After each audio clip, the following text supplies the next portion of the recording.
আসসালামু আলাইকুম। আশা করি সবাই ভালো আছেন। আজকে আমি আপনাদের সাথে চুলায় তৈরি স্পঞ্জ কেকের রেসিপি খুব সহজেই যাতে তৈরি করা যায় সেই রেসিপিটাই শেয়ার করব।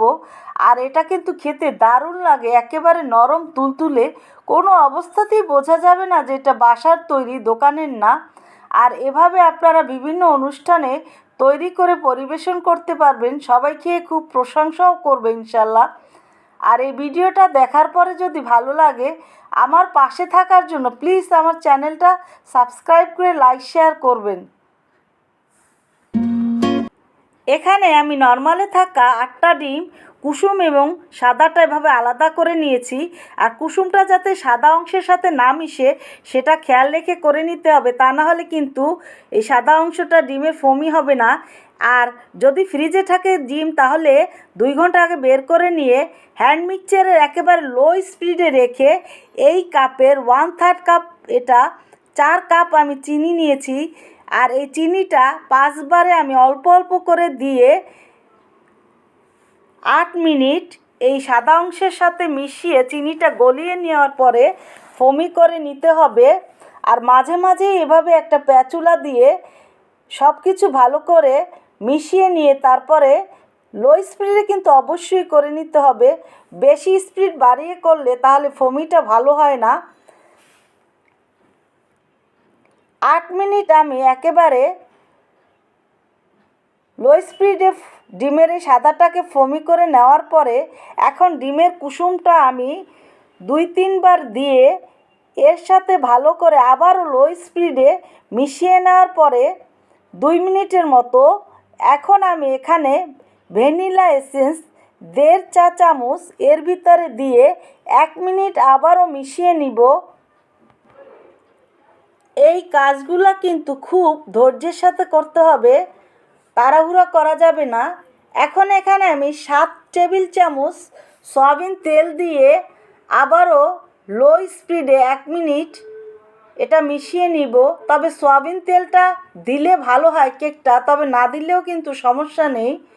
1 মিনিট আবারও লো স্পিডে মিশিয়ে নেওয়ার পরে এখানে আমি ভিনেগার 2.5 টেবিল চামচ দিয়ে এর সাথে 1 মিনিট এটা মিশিয়ে নিব। এটা প্যাচুলার দিয়ে আমি মিশিয়ে নিয়েছি।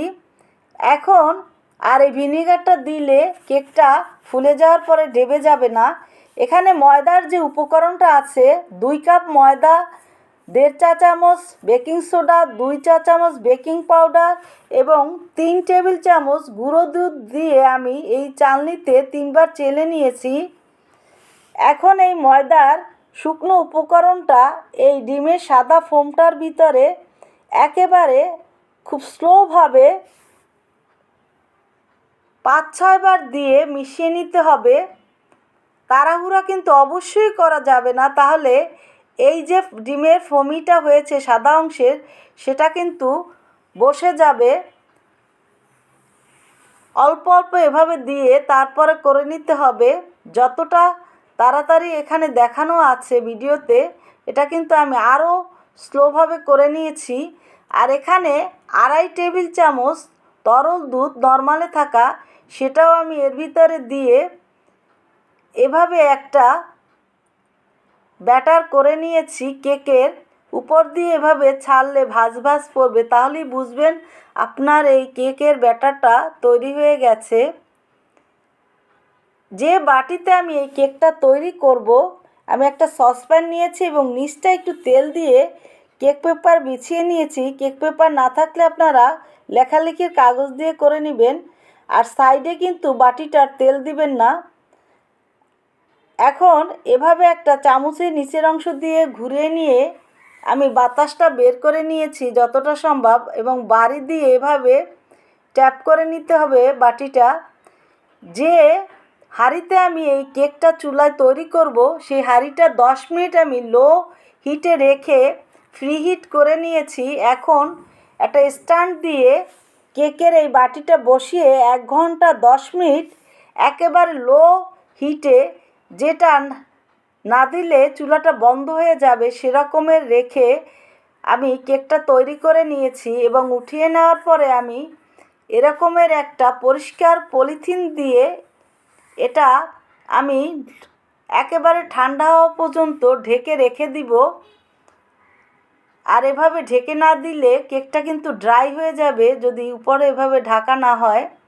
আপনারা তাওয়াল অথবা অন্য কিছু দিয়ে ওটা ঢেকে রাখতে পারেন। এখন উঠিয়ে নেওয়ার পরে বাটি থেকে কেকটা যে কতটা সফট এবং নরম হয়েছে এটা বুঝতে হলে আপনারা বাসায় ভিডিওটা দেখে তৈরি করবেন। এখন আমি এই কেকটাকে এভাবে চারপাশ থেকে হালকা হালকা করে ঘুরিয়ে চোখের আন্দাজে 4টা লেয়ার তৈরি করে নিব। আর উপরে হালকা একটু ফুলেছিল বেশি, সেটাও কেটে সমান করে নিয়েছি।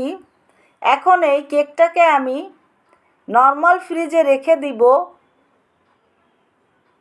এবং ক্রিমটা তৈরি করে নেওয়ার জন্য আমি এখানে ভিভো ক্রিম নিয়েছি এবং এই ভিভো ক্রিমটা আমি নর্মাল ফ্রিজে 8-9 ঘন্টা রেখে দিয়ে সম্পূর্ণ ক্রিমটাই এখন আমি বাটিতে ঢেলে নেওয়ার পরে হ্যান্ড মিক্সচারের লো স্পিডে রেখে 10 মিনিটের মতো আমি এটা করে নিয়েছি। আর এটা এরকমের সুয়ের মতো হবে এই উপরটা, আর কাঁটাটাও ঘুরবে না, আটকে যাবে, তখন বুঝবেন আপনার এটা হয়ে গেছে ক্রিমটা। আর এখানে আমি রেডম্যানের 2টা কালার নিয়েছি, সবুজ এবং লাল। এটা এভাবে চামচ দিয়ে সাইডে একটু কালার করে নিব আলাদা।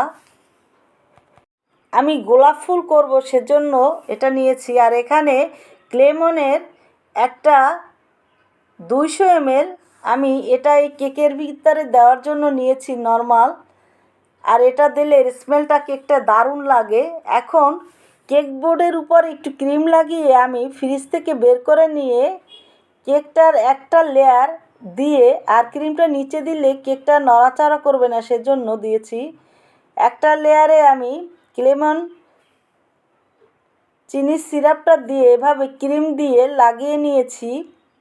আর ক্রিমটাও কিন্তু ফ্রিজে 5-6 ঘন্টা রেখে দিবেন, তারপরে করবেন এই কাজগুলো। আবারও দ্বিতীয় লেয়ারটাও ওই একইভাবে দিয়ে ক্লেমনের সিরাপ এবং উপরে ক্রিম দিয়ে এবং সাইডটাও ক্রিম দিয়ে, এখানে বেশি ক্রিম এখন দেব না যাতে কেকের ওই যে গুঁড়ো অংশটা ওঠে সেটা আটকানোর জন্য দিয়ে আমি ফ্রিজে আবারও এটা 3 ঘন্টার জন্য রেখে দিব। এখন এখানে আমি যে গোলাপ ফুল আমি কেকের উপরে দিব সেটা তৈরি করে নিচ্ছি, সবুজটা এবং লালটা। আপনারা একটু ভিডিওটা দেখে বুঝে নেওয়ার চেষ্টা করবেন। একটা এভাবে প্যাচ দিয়ে এর মাঝখান থেকে আবার আরেকটা প্যাচ দিতে হবে, বা শেষের দিকেও দিয়ে করতে পারেন। আর আমি যে নজেলগুলো নিয়েছি সেটাও ভিডিওতে দেখাবো।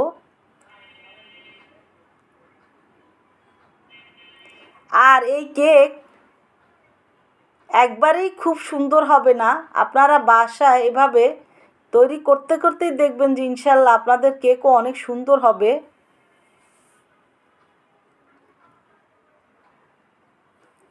ফ্রিজের উপরে একটু অয়েল ব্রাশ করে নিয়েছি, তাহলে এগুলো ভালোভাবে উঠে যাবে।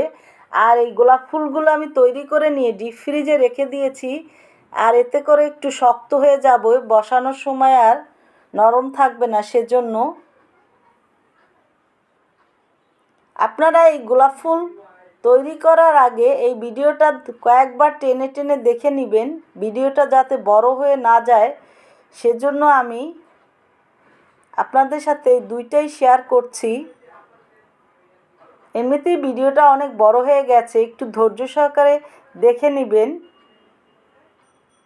আসলে অনেক কথা শেয়ার না করলেই হয় না সেজন্য।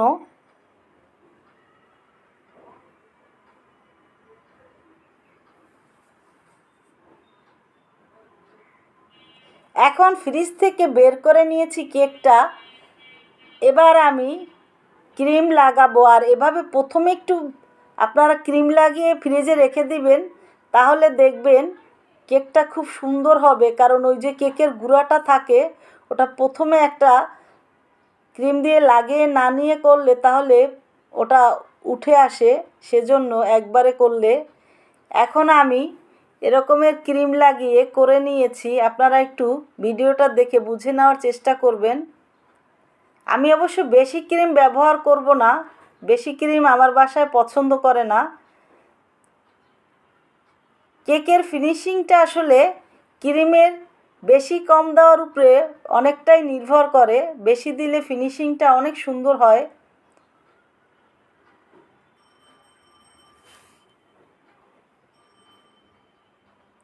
আমি যেহেতু ডিজাইনটা একটু অন্য রকমের করেছি, সেজন্য এর উপরটার ফিনিশিং অত ভালো না দিলেও হবে। এটার ফিনিশিংটা আপনার ডিজাইনটার উপরে অনেকটা নির্ভর করে।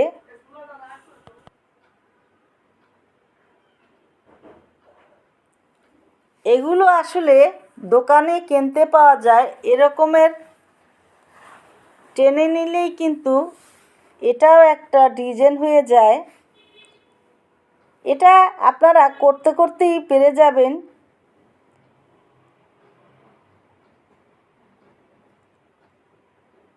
এই নজেলটা দিয়ে আমি গোলাপ ফুল তৈরি করে নিয়েছি, আর এই প্লেনটা দিয়ে আমি সাইডে করব, সেটাও দেখতে পাবেন। এটা আমি লাল কালারের গোলাপটা করেছি সেটা। এখন নিচেরটা আমি এভাবে গোল গোল দিয়ে তারপরে চামচ দিয়ে উপরের দিকে একটু টেনে দিয়েছি।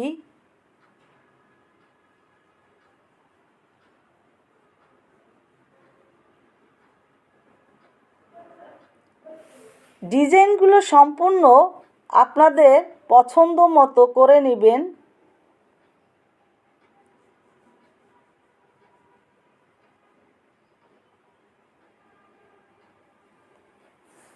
আমি এরকমের বিভিন্ন অনুষ্ঠানে বাসায় তৈরি করে কেক পরিবেশন করি, আর তাতে টাকারও কিন্তু অনেকটা সাশ্রয়ী হয়। বাইরে থেকে কিন্তু কেক কিনে আনলে অনেক টাকা দাম হয়, আর এটা বাসার তৈরি যেহেতু এটা স্বাস্থ্যসম্মত।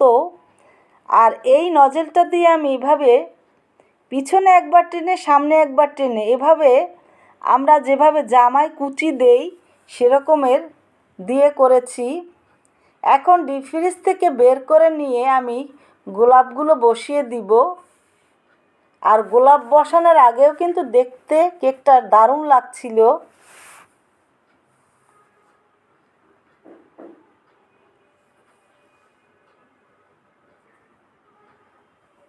এভাবে আপনারা বাসায় তৈরি করে পরিবেশন